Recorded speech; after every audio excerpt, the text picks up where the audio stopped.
And now we will first hear from Jan Overwijk, and he's a PhD candidate in social philosophy at the Amsterdam School for Cultural Analysis and at the University of Amsterdam.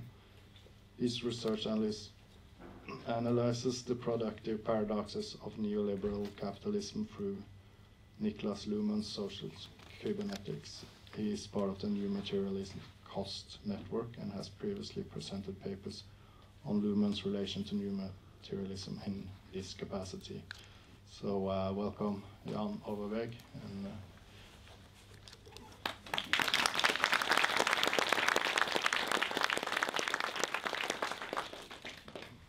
Hey.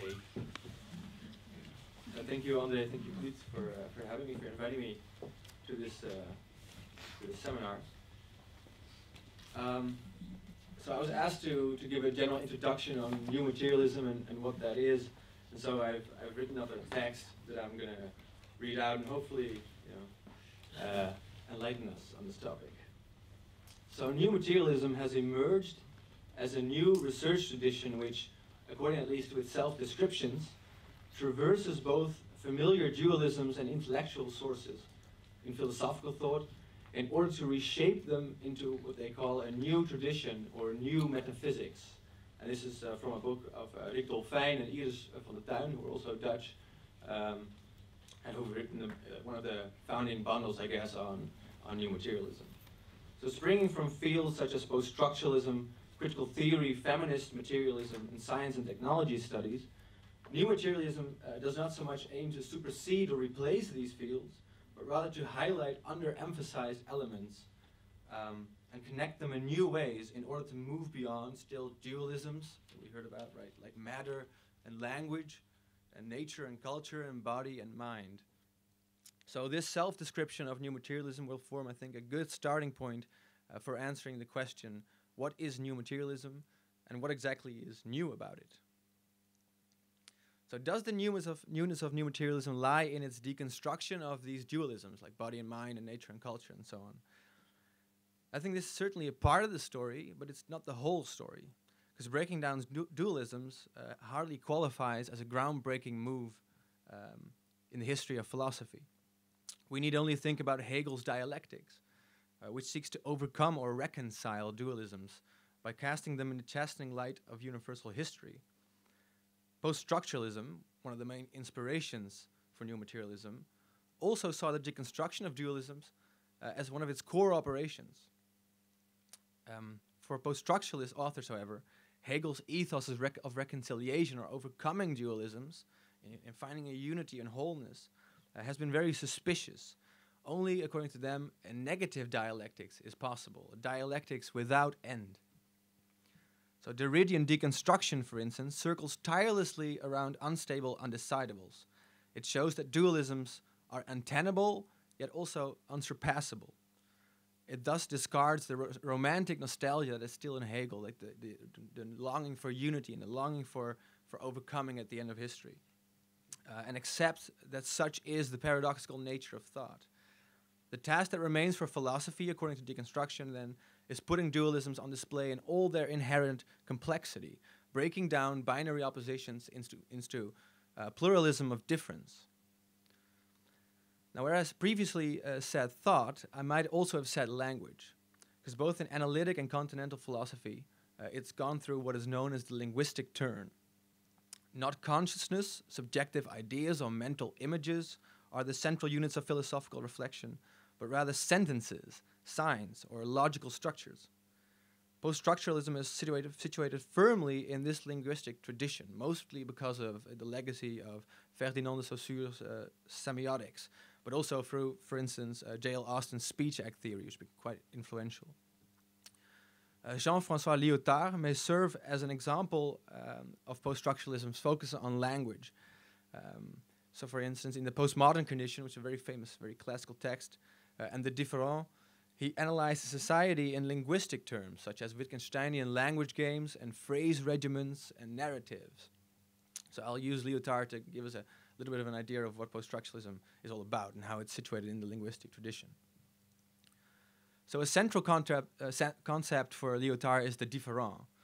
or different. It's kind of a strange word. It's a neologism, so there's not really a good way to pronounce it, I guess. It's a multi-layered concept through which he attempts to capture the ineradicable difference that animates language and language use. According to Lyotard, there is no language game to rule them all. There's no meta-language in which one can describe all other languages. No meta-narrative into which all other narratives can be incorporated. The general acceptance of this situation is what Lyotard famously called the postmodern, the incredulity toward meta-narratives. The différent thus signifies the incommensurability between vocabularies, the absence of a neutral and universal identity, right, which regulates differences absolutely. Using Lyotard's juridical metaphor, there is no third party or third term that can arbitrate neutrally between two incongruent or even conflicting vocabularies. And so he says a différent would be a case of conflict between at least two parties that cannot be equitably resolved for the lack of a rule of judgment applicable to both parties. I'll give an example in a bit to make it a little bit more clear. Now, this juridical metaphor is not gratuitous, for there is a significant political dimension to the différent, or rather the negligence of the différent. Any principle, vocabulary, or narrative that puts itself forward as a universal language risks plastering over the différent, the ineradicable difference inherent in every language. Such a universal language promises something that it cannot deliver without terror.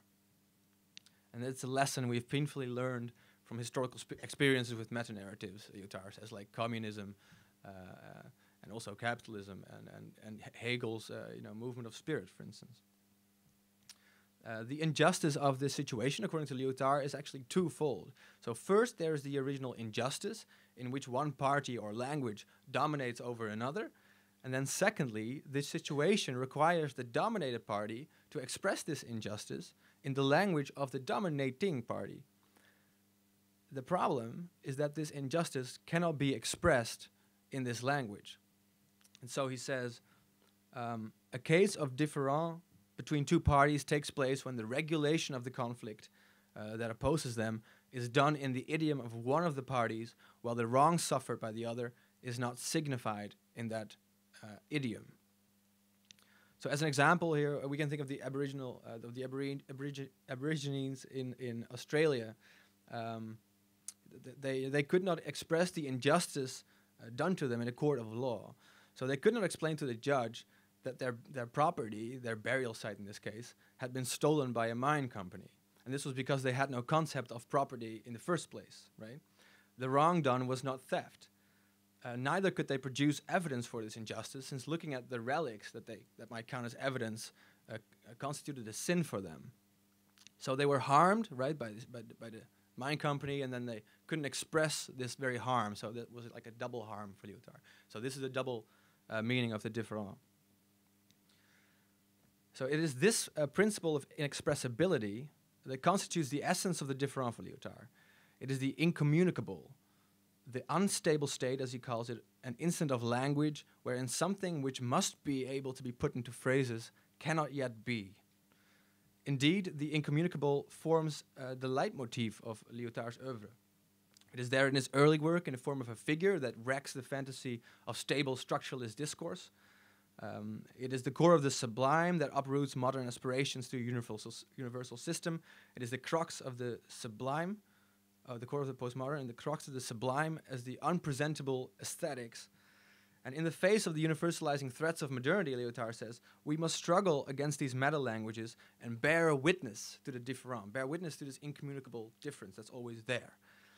So it's we must instead attempt to find the impossible idiom for phrasing the différent. It's an impossible task that we have to engage in anyway.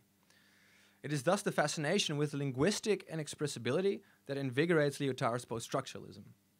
And a similar story could be told about Derrida's notion of différence, a difference or incommunicability that cannot be ironed out. It is the same inexpressible that philosopher of language Ludwig Wittgenstein called the mystical. And I will use this term as well.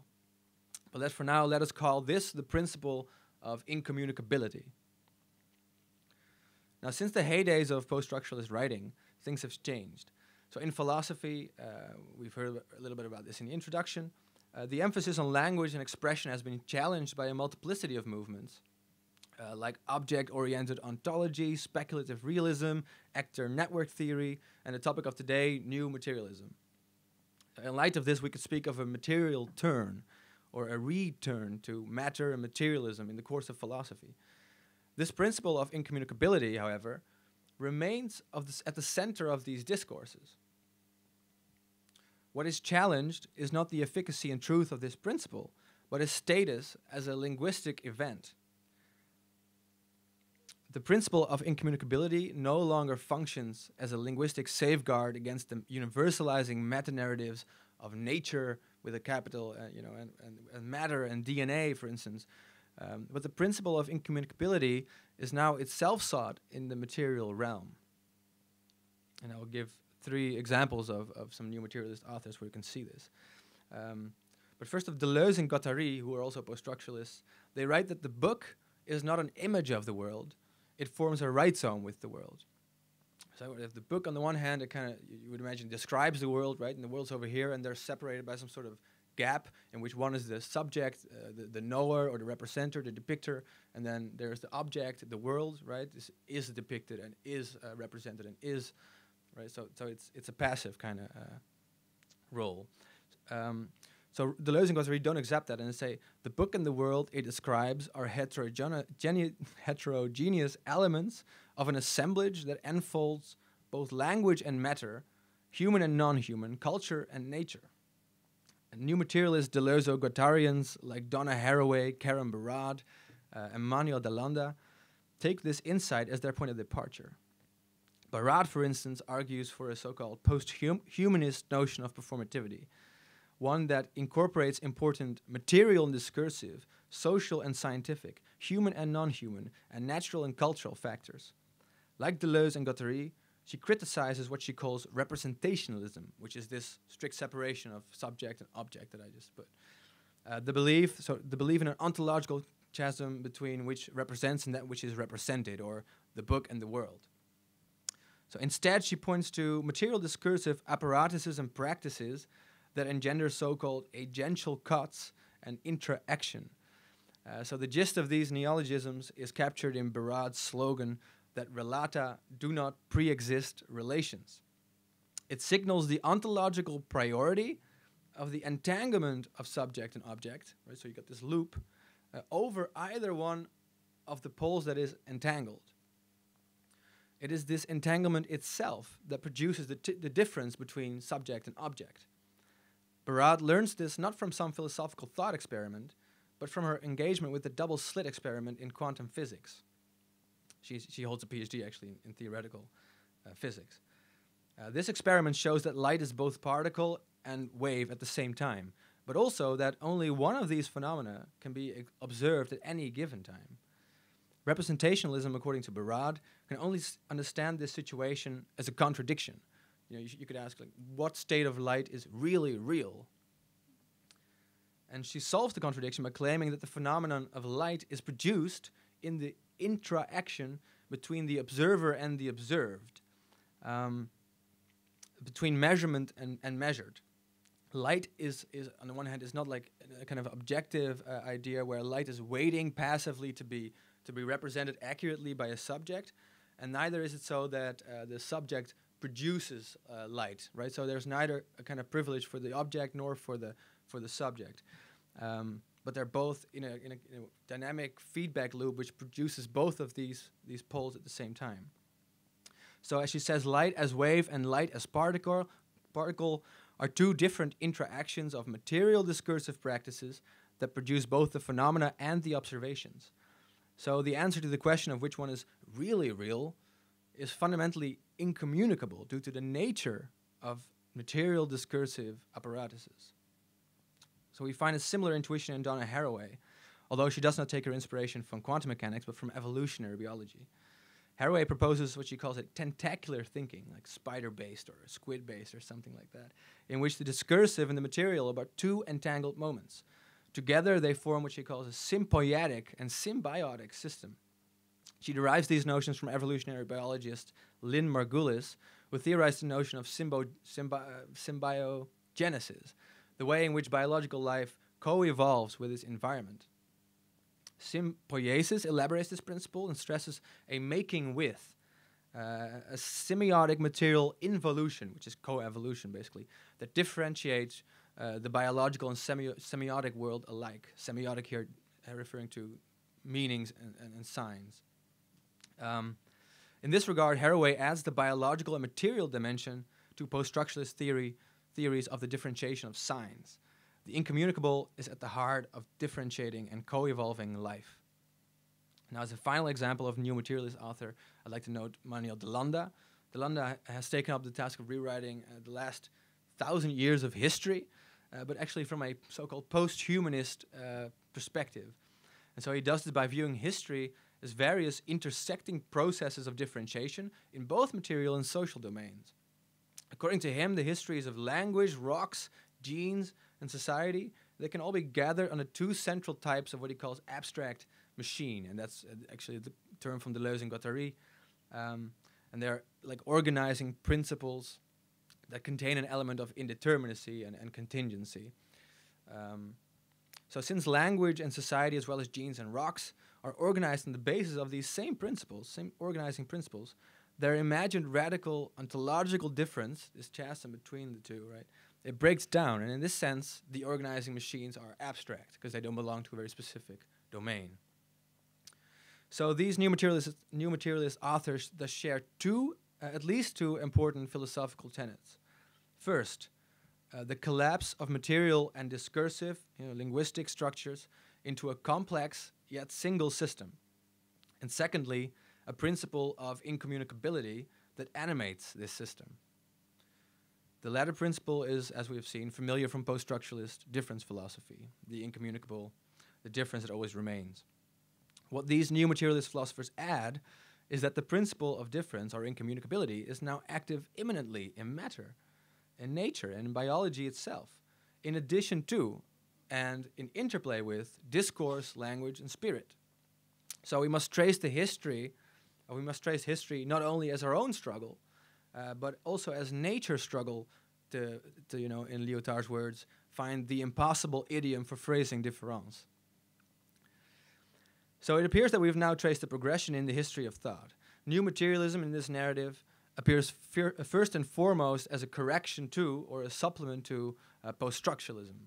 Or perhaps even more correctly, new materialism highlights themes that were underemphasized in a post-structuralism that was still immersed in a semiotic, linguistic, or constructivist mode of thought.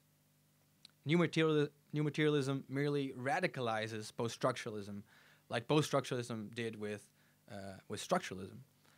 It is this move that appears to be signified by the prefix new in new materialism. New materialism simply completes the work of deconstruction by adding binary oppositions like nature, culture, and matter and meaning, and body and mind, and those kind of dualisms into the mix. And this is certainly, I think, an elucidating way to tell the story of new materialism, but the story is told in the idealist genre, that frames the progression of philosophy in terms of the movement of spirit, an evolution of thought and discourse. And this genre is not the genre of new materialism. In effect, then, we have found a Lyotardian différent, a judgment in a genre that is precisely in dispute by the party that is being judged. So, therefore, in the rest of this talk, I want to resolve this différent by arguing that the new and new materialism must itself actually be understood in a materialist sense. And new materialism is not just a response to post-structuralism, but also a response to the fact that the principle of incommunicability has become the most real and the most material aspect of our day and age. And this, as I will attempt to indicate shortly, can be learned from a host of very central contemporary phenomena, such as recent developments in various sciences, climate change in the Anthropocene, as it's called, information technology, machine learning, social media platforms, and political economy. These phenomena, as well as the way that they are understood, represented, and produced, are part of what I would want to call the cybernetic episteme. So I take this notion of episteme from Michel Foucault, for whom an episteme forms what he calls a historical a priori, which are like the conditions of possibility for having knowledge at all. He calls it the epistemological field, or space of order within which knowledges and practices of knowing and knowledge systems can arise and be constituted, and in which they are situated, which allows us to think in a way. So while the early Foucault still mainly traces these epistemes in terms of discourses, so very linguistic based, he later more fully opens up his now called genealogies of knowledge to material institutions and power relations. So rather than writing in terms of discourses alone, Foucault from then on centers on the notion of dispositif. This is a French term that's usually not translated because it's pretty difficult to do so. So I'll also not do that. The dispositif, Foucault says, refers to, I quote, a thoroughly heterogeneous ensemble consisting of discourses, but also institutions, architectural forms, regulatory decisions, laws, administrative measures, scientific statements, philosophical, moral, and philanthropic propositions. In short, and this is important, the said as well as the unsaid. Right? So in talking about the cybernetic episteme and the material discursive situation of new materialism in it, I'm thinking of this extended, more materialist notion of an episteme. In The Order of Things, which is one of Foucault's earlier books, Foucault traces the development of and ruptures between three different epistemes, namely that of the Renaissance, the classical, and modern eras. It is in this last era, which started around 1800, that Foucault locates the invention of man, of the human being, which has to be invented apparently and isn't just discovered.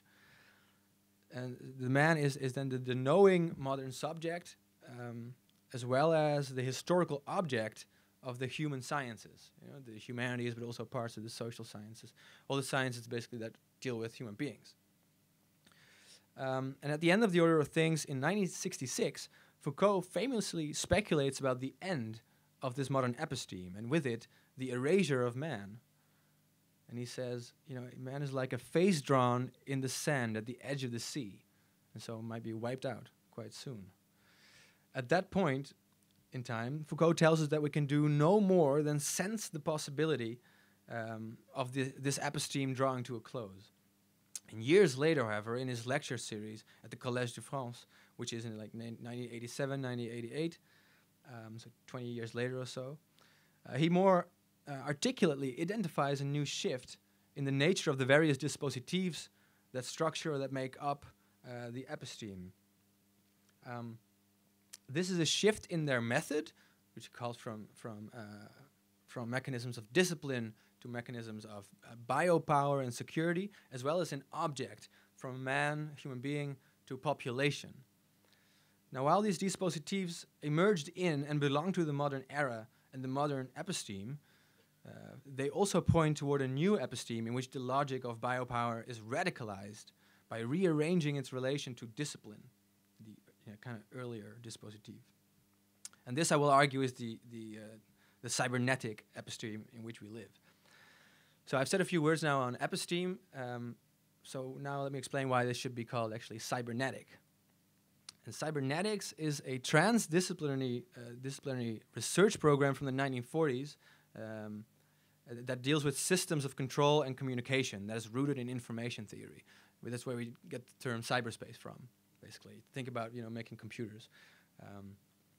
And so they aim to describe phenomena from various fields as communication system, and thus they bring together various disciplines such as biology, physics, engineering, economics, sociology. So whether we're talking about society or an organism or economy or a machine, whatever, we can it's a communication system. That would be the best way to describe it. That's what they're saying. And in addition, cybernetics dissolves the epistemological boundaries between man and machine, between organism and mechanism. And both are best observed as communication systems. These systems, according to cybernetics, cannot be captured in the vocabulary of traditional science, which relies on concepts like linear causality and determinism and reductionism. So this is like the paradigmatic image of a billiard ball, right? You shoot the ball, and you apply a certain amount of force, and it will go in a certain trajectory. And if you would then apply it backwards, you would get the same trajectory backwards, basically. So it's all determined, it's all unique, causal, and it can be reduced to simple laws and simple elements. And cybernetics says this is no longer up to date. So instead, these systems, these communication systems, are governed by principle of unpredictability and indeterminacy and self-organization. So you don't even have to exert force from the outside in a way. And non-linear causality, or so-called feedback loops. So one of the basic examples of a cybernetic machine would be a thermostat. And you get this feedback loop, right? So it's basically a machine with two parts: a sensor to sense heat, and an on and off switch, a code. So it will sense, like, for instance, it's 20 degrees, so I turn off the heat now, and so the heat in the room will feed back into the sensor. Oh no, it's 19 degrees now, let's turn it on again, and so it will sense back. So you get a closed loop, a circular causality, as it were, rather than a linear causality. So this is a very simple example, of course, but you can have very complex systems with lots of feedback loops and very many elements. Now, the history of cybernetics may be carved up into phases. Catherine Hales discerns 3 of these phases, each one radicalizing the principles of the former phase. Where the first phase stresses the notion of homeostasis, which is the stability of the thermostat, basically. The second phase is organized around the notion of reflexivity, which stresses that the observer is always part of the observed system. So you get another feedback loop, basically, because we're looking at the thermostat, and we're also in a way part of a system that is the observer as well as the thermostat. But you get a new kind of feedback loop there, and you have to take that into account too. And here we can also see the similarity between, for instance, Barad and Haraway, and which also stress the fact that as observer we're never totally away from the objects we're describing. We're always involved in it in a very direct way, and we're having what we say about them, and how we measure them has an actual effect on what they are. So you could say with this larger system in which the observer is implicated, that the system actually observes itself, right? Now paradoxes, self-referential paradoxes, abound if one accepts this move, but they are productive rather than repressive. Second wave cyberneticians such as Francisco Varela, Humberto Maturana, who are biologists, and Niklas Luhmann, who's a sociologist, single out one particular paradox as a founding moment in the dynamics of systems, namely the paradox of closure and openness. A self-observing system, they argue, needs to be operationally closed precisely in order to be open to its environment. So you think of an organism here has the nervous system is closed on itself, precisely so that it has a closed organization so that it can receive stimuli from its environment, and in order to process them, like a computer basically, right? So only because it's closed, it can be open to the environment, and that's kind of a very productive paradox, they say, that you can see in all sorts of domains. The closure of systems serves as a precondition for its self-organization, for the self-organization of complexity, and for the emergence, is a technical term, of unpredictable order. As such, the paradox of openness from closure may be said to be the successor of von Foerster's first-wave order from noise principle. Basically, you have a box full of magnets, and you apply random force to it, and if you open the box, then it will have all sorts of patterns, and the patterns will be different each time you shake it. But there will be order nonetheless. So there's order, self-organizing in a way. Third wave cybernetics, this is the last wave, places a premium on the notion of emergence. The emergence of the order in the box, say, of the magnets, the structures. We end up with a research program that stresses the emergence of complex, nonlinear, and unpredictable order in which the observer is always already bound up. This also means that mature cybernetics, in contrast to Foucault's modern episteme, no longer centers on the human, but on the post-human, as Hales calls it, the post-human as informational material entity, because it can no longer be totally distinguished from material objects or from machines, for instance. So post-human. Observer and observed, meaning and matter, man and machine are both irrevocably tied into a dynamic feedback loop that self-organizes into complex patterns and structures. Hales gives a clear illustration of this, namely the artificial life program called Terra at the Santa Fe Institute in 1994. You might have heard of artificial intelligence, quite a lot of talk about that, but artificial life is also something. So they try to recreate life basically as a software program, as a in a machine. So this program sought to simulate biological life in an artificial medium in a software program, and by installing, it's very important, by installing a few very simple parameters, like parameters regulating reproduction, mutation, and death, they were able to kickstart the emergence of a complex ecosystem in which various digital organisms existed, including parasites and actually hyperparasites, the parasite on the parasites. And they evolved, so there's evolution going on. You can actually recreate it by just getting a few parameters there. So the name of this instructional video at the Terra program can be thought of as the slogan of emergence, and maybe as the slogan of the cybernetic episteme, namely simple rules, complex behavior. Now, it's important to understand that in this slogan, complexity is actually a technical scientific term. Complexity refers to a state of the system that cannot be reduced to simplicity, that cannot be, in a word, communicated without loss. This means that it's not possible to communicate the complexity of the system in terms of its simple constituent parts, right? If you do that, then you lose the complexity. If you reduce it to simple laws, if you reduce it to simple elements, if you analyze it, right, break it up, then you'll lose the very organization that makes it what it is. So, so this is the principle of incommunicability. Complexity science thus recognizes, as philosopher of science Paul Selliers puts it, that to describe a complex system, you have, in a certain sense, to repeat the system. And this cannot be done by the human mind, but only through computer simulations. Technology thus supersedes human science, while simulation supersedes representation. For the science of complex systems, however, this no longer signals, the tragic limits of human representation or the cracks in the logical structure of language, but the post-human material semiotic principle animating the very material world we live in. The real is the mystical, and the mystical is the real.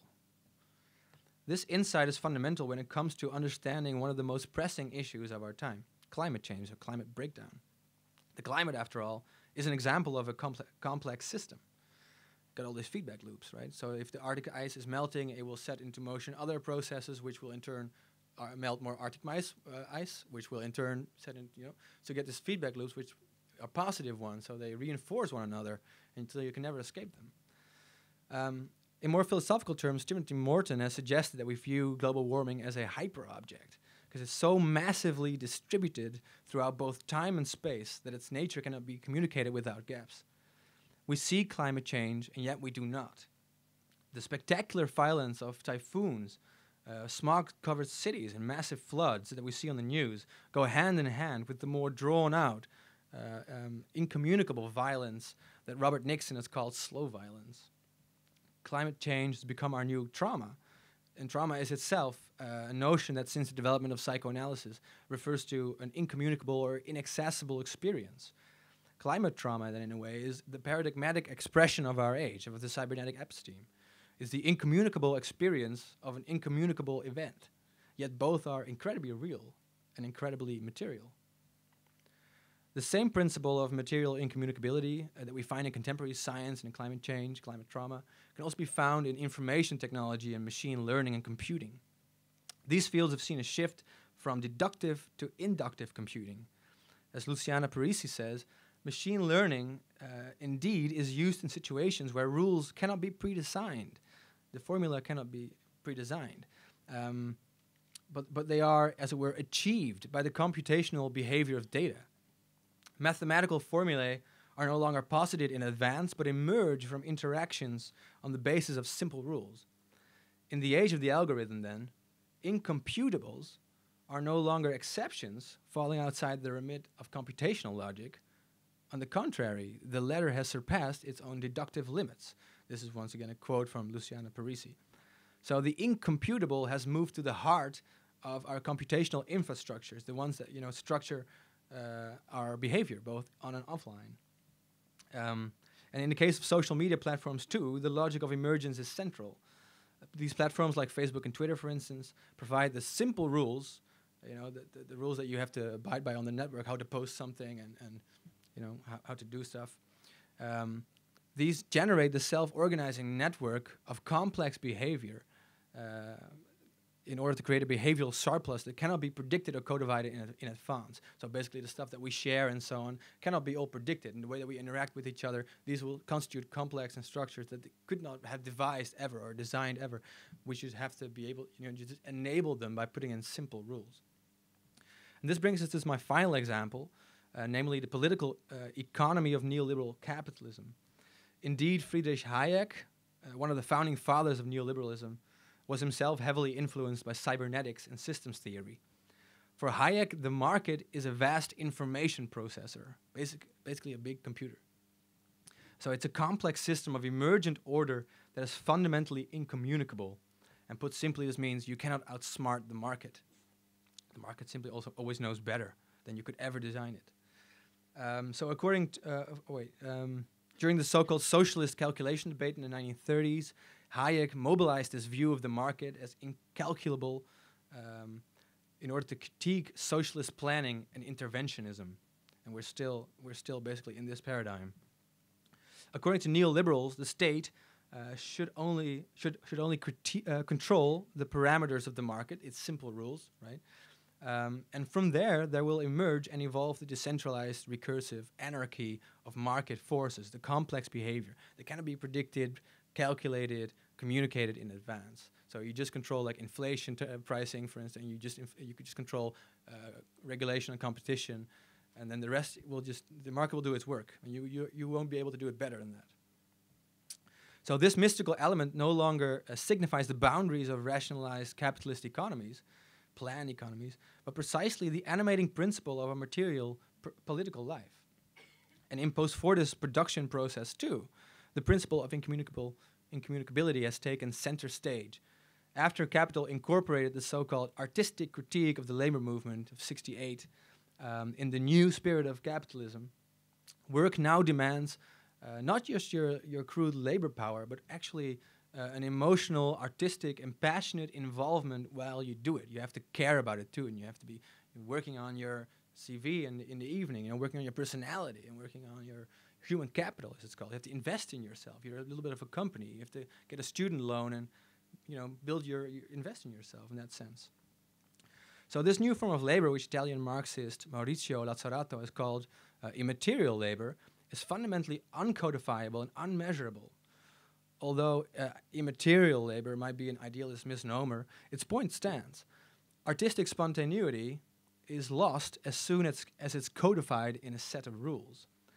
The primary task of neoliberal management then becomes instituting the simple rules that will generate the complex behavior of workers that cannot be predicted or designed in advance. As sociologist Ulrich Brückling puts it, creativity is not produced, it is enabled. And the simple rules that enable creativity make up, in Foucauldian terms, the biopolitics of neoliberal governmentality. And biopolitics here refers to the production of a certain subjectivity, basically that you're a creative entrepreneur. Everyone should be one. It is the measurable process of closure, the simple rules, that generates the openness in which the immeasurable value that the entrepreneur somehow creatively creates emerges. It is precisely this cybernetic leitmotif that Foucault also locates in the dispositives of security and biopower. These dispositives, according to Foucault, will not be conceived, I quote, or planned according to a static perception that would ensure the perfection of the function there and then, but they are open to the future that is not exactly controllable, not precisely measured or measurable. This points to the new episteme that I've been trying to get at here, the emergence of the cybernetic episteme. This does not involve a process of total replacement, but of a, as Foucault says, general redistribution of the previous episteme. The disciplinary dispositives of measurement now form a constitutive moment in the production of the incommunicable, immeasurable, mystical reality. So the discipline create basically the simple rules, and the security mobilizes this and radicalizes and puts it to use to actually get at the incommunicable value that is produced by it. New materialism then, and so I conclude, is a research tradition that embraces, investigates, and co-produces this shift in knowing and being known. It breaks with the modern epistemological principle that the incommunicable signals the limits of discourse or of the knowing subject, and instead traces the complex and paradoxical ways in which this subject is always already tied up with the material emergence and self-organizations of incommunicability.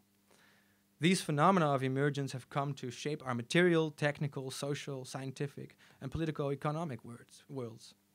Whether we think of the pressing issue of climate change, generalized culture of trauma, machine learning, network platforms, neoliberal markets, and the production of contemporary natural science, the principle of incommunicability has moved to the heart of these material realities. The new materialist break, then, is as much an epistemological break as with the previous episteme as a materialist one. It is in this dual sense that new materialism is really new. Thank you.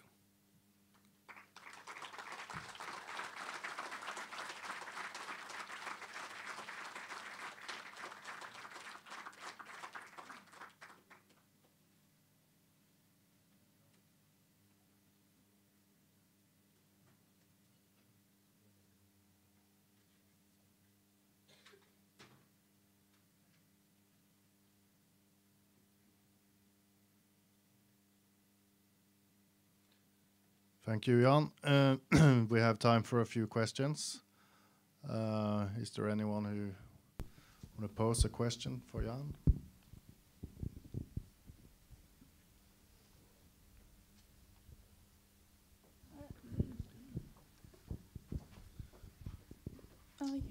I have a very I don't know if it's general or if it's off topic, but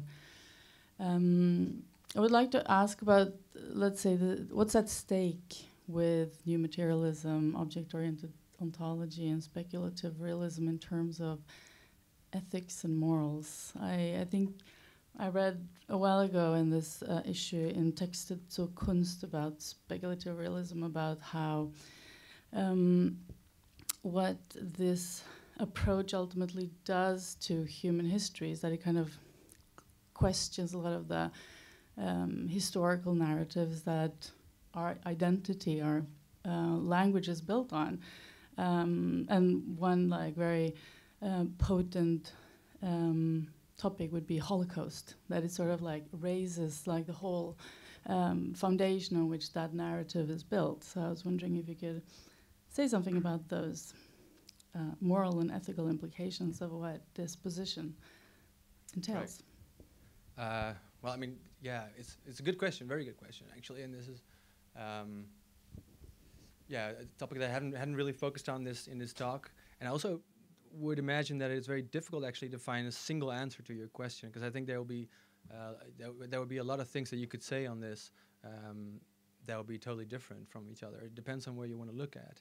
What I do think, in terms of ethics and politics as well, is one of the things it maybe breaks down is this opposition between the subject, right, which is not just a knowing subject, and then a passive object that is represented, but also one that is actually active, one that is passive, one that has agency, and one that doesn't have agency, who is always the object, as in the waiting there to be how do you say that, like to be described, yeah, but also to be formed or shaped or by the subject, which would be the human being, and this renders a kind of politics in which the material world is just there for human beings to do everything with that they enjoy and they want, and it's this. So you would have to get a story in which politics actually, which technology, and which material. Which art objects, for instance, would have a kind of politics of their own, in which human beings are enveloped, not in a way that we can just ignore all that stuff and just do whatever we want, but in which we actually have to deal with that as well, and we have to find a new position towards it, and what that ethical position would be exactly, I think, would be a second question that you could answer in various ways. So I hope that kind of answers your question. Yeah, thank you. Thank you. Thanks for your question.